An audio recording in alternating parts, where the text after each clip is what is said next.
Hello, BookTube. It's a bleak and barren Sunday here at Hyde Cottage, but it turned out not to be because I had company. I had Chris and Giselle Rhodes come over. They drove over with their car. We met away from the house so that them appearing and then disappearing wouldn't upset Frida too much.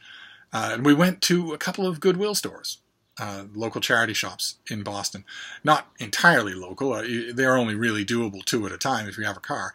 But the Rhodeseses were looking for bookcases, and we're always looking for books. It's just a fun outing, and because it was a Sunday, the roads weren't crowded, so we weren't going to be gone long, which is good for me because I still irrationally worry about my girl, even though I know she's just fine when she's alone.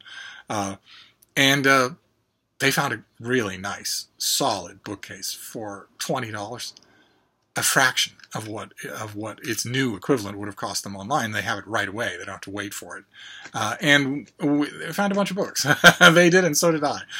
And I wanted to show them to you. The first one is by Don Stapp, and it's a book that whenever I get a copy, whenever I find a copy, I send it out right away to bird fanciers. It's a fantastic bird book. It belongs in everybody's bird library, if you have such a thing. And it's Birdsong. And it's the author's study of why birds sing, how they sing, when they sing. Just wonderful. It's just a wonderful little book.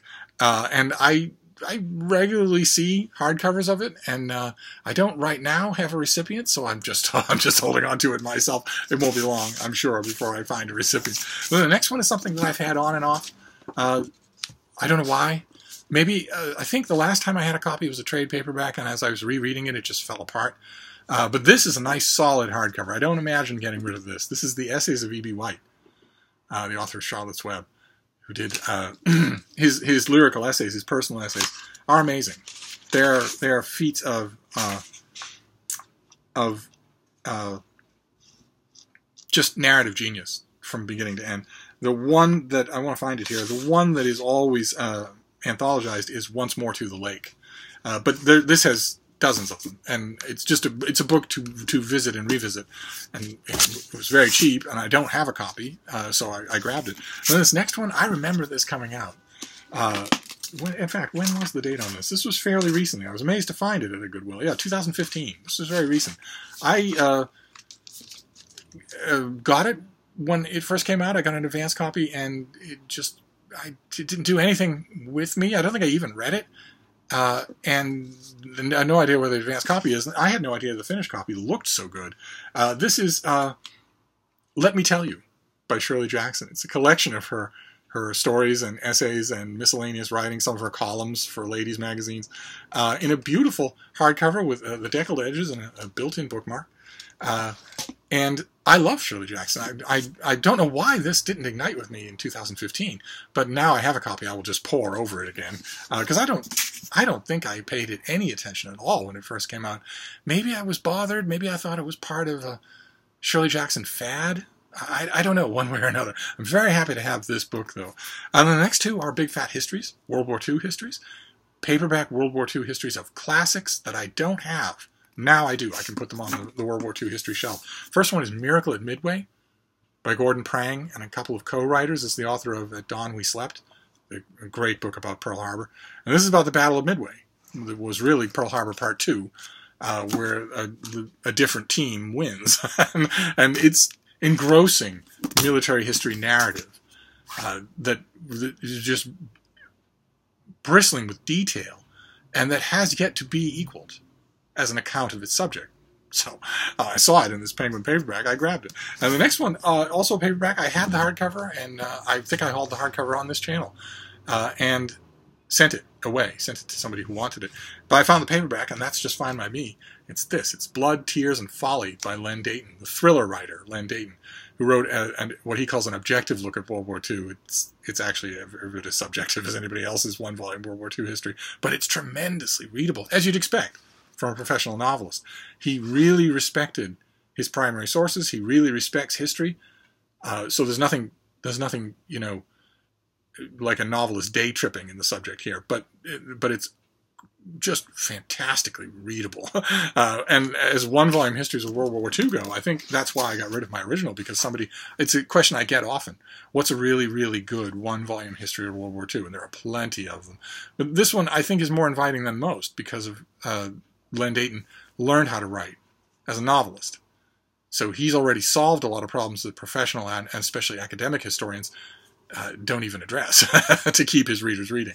Then the next 3 books came to me in a pod. They came to me all at once. And they were a bittersweet thing. They're a little late and maybe a little early. Sean the Book Maniac has organized an enormous read-along, perhaps BookTube's biggest read-along, of the complete works of Muriel Spark. They're going in chronological order from her first all the way to the end. And Sean, I've whined on this channel many times about how I'm never invited to read-alongs, and he invited me to be part of this if I could find a copy of the book. Now, I have one rule about read-alongs, which is that I will never buy a book in order to do it. God help me. I have thousands of books in this flat, and thousands more coming every year, and lots to read. So I'm not going to go out and get a book to be part of a read-along, and I didn't have a copy of Muriel Spark's first novel. But today, I found 3 Muriel Spark novels. I found Territorial Rights, The Bachelors, and Symposium, and in these old great paperbacks. I don't know if I'm going to find any more Muriel Spark in paperback or in hardcover. I will keep an eye out for everything. But in the meantime, if Sean is gracious enough to keep my invitation open as they go through their Muriel Sparkathon, I will at least have these 3 novels. I'll at least be able to join in these 3 times, which is wonderful. And who knows, maybe this is an omen that I'm going to find more Muriel Spark. That would be wonderful. Then I found 2 more Penguin classics to further Project Penguin. What's Project Penguin, you ask? Those of you who might not know. It's my desire to have all the Penguin Classic trade paperbacks. And the way that I will do this, of course, the most limited way that possible that I could achieve this is to merely beetle along finding the ones that come within my own ambit. Far better would be for you all to help me. Okay?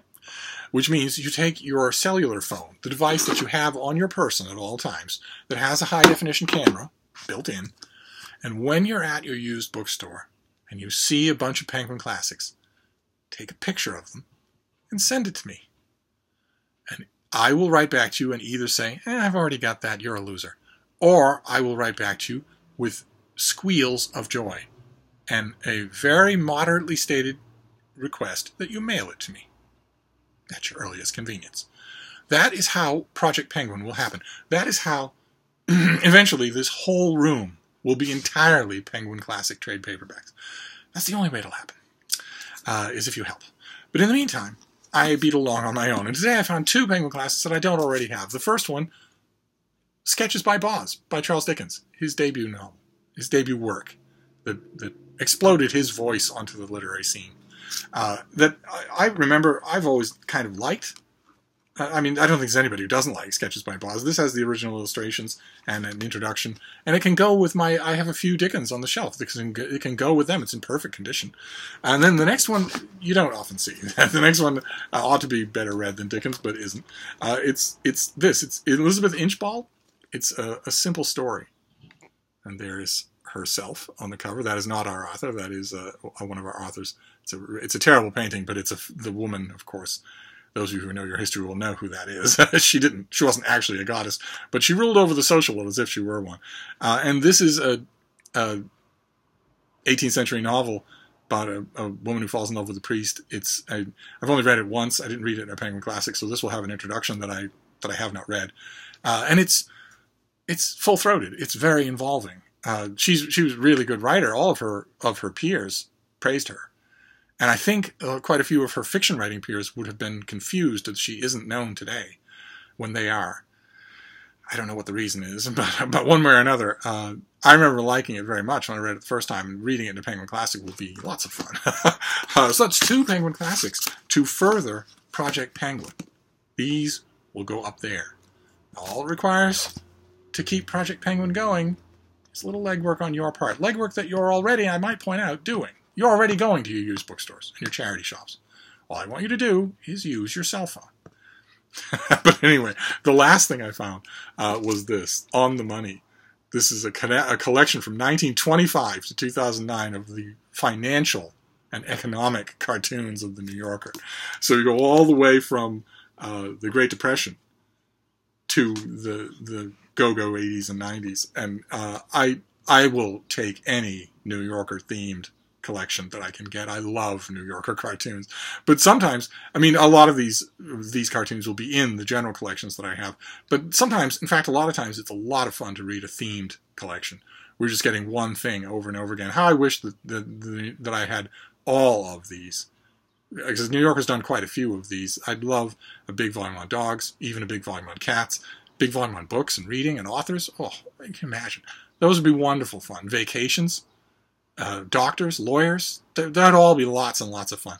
But I'll take any one that I can find, especially when it's dirt cheap. So I'm gonna have enormous amounts of fun just paging through this, and you'll probably see some of the examples from it on my Instagram. But there you go. That was it. That was a nice big secondhand haul in wonderful friendly company. So it did a lot to cheer up a bleak and barren Sunday. So I'm gonna sort all these things and look through them and clean them up and reinforce some of them if they need it, and then get to work. So I think this will be the last video you see from me today, and then we'll reconvene tomorrow. The only other question I wanted to end with was something that came up when Chris and Giselle, when we got back here to Hyde Cottage and Frida was chewing on them like they were old pieces of rawhide. Chris showed me a relatively easy, in fact so easy that it might actually be Steve doable, a relatively easy way to do a live stream. I can just do it on my phone, and it appears to take only the press of a couple of buttons to do. So now that I know that the technology is not daunting, of course my next question was, is there any point to it? What would you all be interested in doing a live stream? And if so, what would we do? What form would it take? Would it be just like a weekly thing? We would get together and talk? I don't even know. Talk about books? I don't know. One way or another, I thought I'd throw the question into your court. I didn't think it was an open question because I thought the technology was beyond me, but it looks like it's not. It looks like it's genuinely easy to do. So now that I think I can do it, I want to know from you if I should. Do you think it's a worthwhile idea? Would you be interested in it? So feel free to opine in the comments field. And I will wrap it up now, but I will see you tomorrow when the week commences. Thank you, BookTube.